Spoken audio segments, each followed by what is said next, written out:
me introduce the MK802. This is the Android 4.0 mini PC.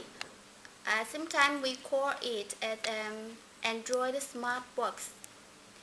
This product has two colors for choose. One is white, the other is black. Now, let me introduce the connectors for you.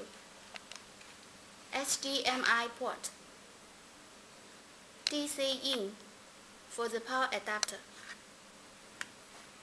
This is the micro USB port. This is the micro HDMI port. This is the TF card slot. Now, let me introduce the accessories for you. USB cable, micro USB port to the USB standard,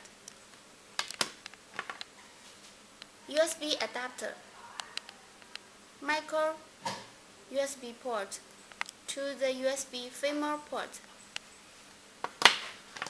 HDMI cable, micro HDMI to the standard HDMI.